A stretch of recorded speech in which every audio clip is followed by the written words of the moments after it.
ఈరోజు రిలీజ్ అయిన హరిహర వీరమల్లు, ఎందుకంటే ఉప ముఖ్యమంత్రి స్థాయిలో ఉన్న ఆయన సినిమా అవడం 5 సంవత్సరాల నిరీక్షణ. సో మీకేమన్నా వచ్చినాయా సార్ దీని ఇన్పుట్స్ ఏమన్నాని?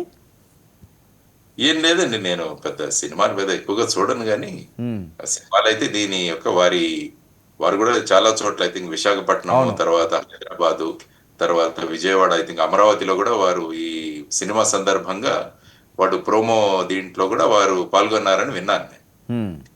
ఆ సందర్భంగా అనేక మంది జర్నలిస్టులు వీళ్ళందరినీ కూడా పిలవడం జరిగింది. అంటే ఈ సినిమాల వెనకాల ఉన్న ఈ పరిశ్రమ, తర్వాత ఏ విధంగా చేయాలి, వీటి గురించి కూడా వాడు మాట్లాడారని నేను విన్నాను. హ్మ్.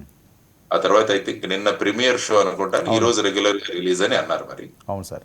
మరి చాలా మంది అక్కడ ప్రధానంగా పొలిటికల్ పార్టీస్ కూడా, నాయకులు కూడా చాలా మంది పాల్గొన్నారు ఈ సినిమా ప్రమోషన్ కోసం. ఆ తర్వాత అనేక సంవత్సరాల తర్వాత వచ్చినందుకు వారి యొక్క అభిమానులు కూడా చాలా మంది ఈ సినిమా చూడాలన్న దీంట్లో ఉన్నారన్నది కూడా నేను విన్న సందర్భం. హ్మ్. రైట్. సినిమాలు అన్నవి అందులో ముఖ్యంగా మన చరిత్రలో జరిగిన కొన్ని ఘట్టాలను గురించి వివరించారని నేను విన్నా. అవును. కోహినూర్ వజ్రం మీద సార్ దీని ప్రధాన కథ అంతా. కోహినూర్ వజ్రం అది తీసుకెళ్లడం, దాని గురించి దాని చుట్టూ అల్లిన కథ అని నేను విన్నాను. హ్మ్. సో ఈ మధ్య కాలంలో చరిత్రకు సంబంధించిన సినిమాలు చాలా వస్తాయి. అవును. ఫర్ ఎగ్జాంపుల్ 'చావా' అన్న ఒక సినిమా చూస్తే, అప్పుడు ఛత్రపతి శివాజీ మహారాజ్ వాళ్ళ అబ్బాయి సంభాజీ గురించి, అతను ఔరంగజేబు దగ్గర ఏ విధంగా కష్టాలు పడ్డాడు అన్నదాన్ని చూపించారు. అది చాలా పెద్ద హిట్ అయింది. తర్వాత చరిత్ర గురించి కూడా ప్రజలలో ఒక ఆసక్తిని కలిగజేసింది. అవును. ఎందుకంటే సాధారణంగా మనం పాఠ్యాంశాల్లో చదువుకుంటాం చరిత్ర. కానీ ఇటువంటి సినిమాలు రావడం వల్ల తర్వాత 'కేసరి 2' అన్న ఒక పిక్చర్ కూడా ఉంది. అది కూడా నేను చూశాను. హ్మ్. అక్షయ్ కుమార్ ఆధ్వర్యంలో. అప్పుడు జలియన్ వాలాబాగ్ లో జరిగిన సంఘటనల మీద జనరల్ డయ్యర్ విరుద్ధంగా ఇతను పిల్లయ్య అన్న అడ్వకేట్, నాయర్ అనుకుంటా, ఆయన వాదిస్తాడు. ఆ కేసు గురించి కూడా చాలా చక్కగా చూపించడం జరిగింది. హ్మ్. కాబట్టి ఈ బయోపిక్ల మీద ఈ మధ్య ఎక్కువగా సినిమాలు వస్తున్నాయి. కాబట్టి వాటిలో ప్రజలకు నిజమైన విషయాల గురించి కొద్దిగా పిక్చరైజేషన్ ఉంటుంది, డ్రమటైజేషన్ ఉంటుంది. హ్మ్. అయినా కూడా కొంత బేసిక్ ఇష్యూస్ అన్నవి ప్రజలకు తెలియజేసే, అందువల్ల ఈ మధ్య బయోపిక్స్ అన్న వాటికి సాధారణంగా ప్రజలలో కూడా మంచి ఇది లభిస్తుంది, వాళ్ళ ఆదరణ లభిస్తుంది. మరి చూడాలి. ఆల్ ది బెస్ట్ వారికి. సినిమా చక్కగా ఆడాలని, తర్వాత వారి భవిష్యత్తు ఇలా ఉండాలని చెప్పి అనుకుందాం ఖచ్చితంగా. సార్ పవన్ కళ్యాణ్ గారు మీరు చాలా రకాలుగా చూశారు. ఒక రాజకీయ పరంగా ఉన్నాయండి, లేకపోతే జనరల్గా ఆయనతో దగ్గర నుంచి మీరు ట్రావెల్ చేసినైనా ఆయన మూవీస్ కూడా చాలా పోస్టర్లు చూసుంటారు. దానికి వీరమల్లులో అది ఆ పోస్టర్ ఎలా అనిపిస్తున్నారు సార్ ఆయన్ని? ఒక కొత్త గెటప్తో మీరు అన్నట్టుగా బయోపిక్లతో ఆయన యాక్ట్ చేయడం అంటే సాధారణంగా ఏంటంటే ఒక సినిమా ఇంకొక సినిమా వేరుగా ఉంటుంది. ఆయన ఫస్ట్ టైం సార్ ఈ రకంగా ఇలాంటి మూవీస్ చేయడం. ప్రేక్షకులకు వారు ఏం కోరుకుంటున్నారు అన్నది కూడా జనరల్ గా ఈ రైటర్స్ వీళ్ళందరూ కూడా వాళ్ళు చర్చ చేస్తుంటారు. ఎటువంటి సినిమాలు అయితే ఇప్పుడు ప్రజలకు ముందుకు వెళ్తాయి అన్నది కూడా వాళ్ళు ఆ విధమైన సినిమాలు తీసే. తర్వాత ఏంటంటే ఇప్పుడు టెక్నాలజీ కూడా చాలా వచ్చింది. సినిమాలలో టెక్నాలజీ అన్నది, గ్రాఫిక్స్ కానీ టెక్నాలజీ అన్నది చాలా విపరీతమైన అడ్వాన్స్మెంట్ జరిగింది. కాబట్టి ఈ టెక్నాలజీ అవన్నీ కూడా చేసుకొని అది ఏ విధంగా ముందుకు తీసుకెళ్లాలన్న దాంట్లో యాక్చువల్ గా మీరు సినిమాలు, ఫోటోగ్రఫీ ఇవన్నీ కూడా చాలా పెద్ద స్టేజ్ లో ఇంప్రూవ్మెంట్స్ అవునండి, వచ్చాయి ఈ ఇప్పుడంతా మధ్య. విఎఫ్ఎక్స్ యుగం నడుస్తుంది. విఎఫ్ఎక్స్ యుగం జరుగుతుంది. తర్వాత ముఖ్యంగా తెలుగు సినిమాలు అన్నవి మన హాలీవుడ్ స్థాయి, ఇంటర్నేషనల్ స్థాయికి కూడా వెళ్ళాయి. ఫర్ ఎగ్జాంపుల్ మీరు RRR కావచ్చు, లేకుంటే అవును. బాహుబలి కావచ్చు, బాహుబలి. ఇలాంటి సినిమాలు కూడా ఆ లెవెల్లో ఈ మధ్య డిస్కషన్. తర్వాత ఈ మధ్య పాన్ ఇండియా లెవెల్లో రిలీజ్ చేయడం, అందుకనే రకరకాల యాక్టర్లను కూడా తీసుకొని సినిమాలు నిర్మిస్తున్నారు.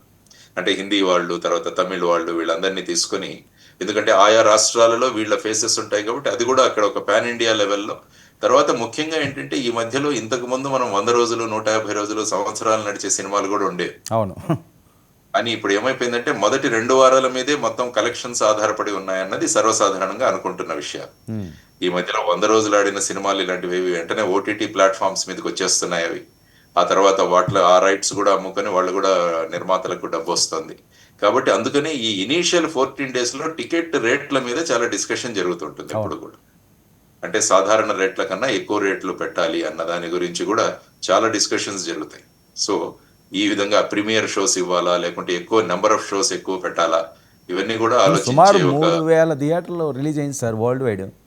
అదే అదే అంటున్నాను నేను. కాబట్టి ఇనీషియల్ 2 వీక్స్ లో వచ్చే కలెక్షన్స్ బేసిక్ కలెక్షన్స్ అవుతాయి. ఎందుకంటే చాలా ఖర్చు కూడా పెడుతున్నారు సినిమాలకి ఈ మధ్యలో.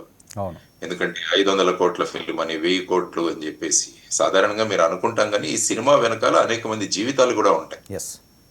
వాళ్ళ జీవితాలు గూడా ఈ సినిమాల మీద ఆధారపడ్డాయి. ఎంతో మంది ఈ చిన్న యాక్టర్స్ ఉంటారు. లేకుంటే తర్వాతొచ్చేసి ప్రొడ్యూసర్స్, ఈ కెమెరా మ్యాన్, ఫ్లాష్ లైట్స్ ఇవన్నీ గూడా పట్టుకునే వాళ్ళు చాలా మంది ఉంటారు. అవును. కాబట్టి ఒక సినిమా ఇండస్ట్రీస్ అన్నది చాలా ఉపాధి కల్పిస్తుంది ప్రజలకు కూడా. సార్.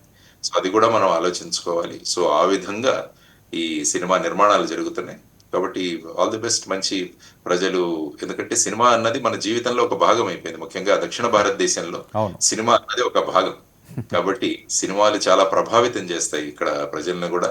తర్వాత ప్రజలు గూడా ఈ ఫ్యాన్స్ గూడా డివైడ్ అయిపోయి ఉంటారు. హీరో వైస్‌గా గూడా. హ్మ్. వాళ్ళ మధ్య క్లాష్‌లు ఇవన్నీ గూడా వింటూ ఉంటాం. సో, ఇటువంటి పరిస్థితులలో ఒక కొత్త ప్రయోగం చేశారు వారికి ఆల్ ది బెస్ట్. సినిమా గూడా ప్రజలు ఆకర్షిస్తుందని నేను కోరుకుంటున్నాను. జేడీ గారు ఎప్పుడు చూస్తున్నాడు 'వీరమల్లు'? చూస్తానండి నేను. అదే చెప్పాను గదా! నేను పెద్దగా ఎక్కువ అంటే సినిమాలు మీరు కొన్ని తక్కువే సినిమాలు చెప్పారు కదా! ఇలాంటి బయోపిక్‌లన్నీ కూడా చూడాలి. ఆ అట్లాంటివి నేను చరిత్రలు తెలుసుకోవాలి. ఓటీటీలో చూస్తుంటాను. ఓటీటీకి వచ్చాక నేను చూస్తుంటాను మామూలుగా. ఎందుకంటే ప్రశాంతంగా కూర్చొని ముందు వెనక చూసుకొని సినిమాని చూడొచ్చు సార్. అక్కడ. మళ్ళా మనం రివైండ్ చేసుకొని చూసే అవకాశాలు గూడా ఉంటాయి కాబట్టి సాధారణంగా తీరిగ్గా ఓటీటీల మీద నేను చూస్తుంటాను ఇట్లాంటి బాగా వచ్చిన బయోపిక్స్.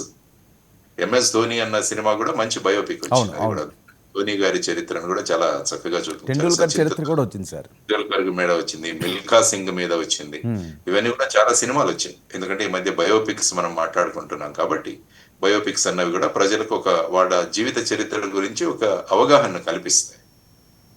సార్ 99 ద్వారానేనా కళ్యాణ్ గారికి ఆల్ ది బెస్ట్ ఏమన్నా ఫోన్ చేసి కళ్యాణ్ గారికి ఏమన్నా ఆల్ ది బెస్ట్ ఏమన్నా చెప్పే ఆలోచన ఉందా? లేదు. మీరు మీ ద్వారా తెలియజేస్తున్నాను ఖచ్చితంగా. హ్మ్. వారికి శుభం జరగాలి. తర్వాత ఈ సినిమా గూడా చక్కగా ఆడాలి. ప్రజల్లో చరిత్ర పట్ల అవగాహన కలగాలి. తర్వాత అందరూ కలిసి ఉండాలి అన్న ఒక భావనలు ఉండాలన్నది ఎప్పుడు కోరుకుంటుంటాను.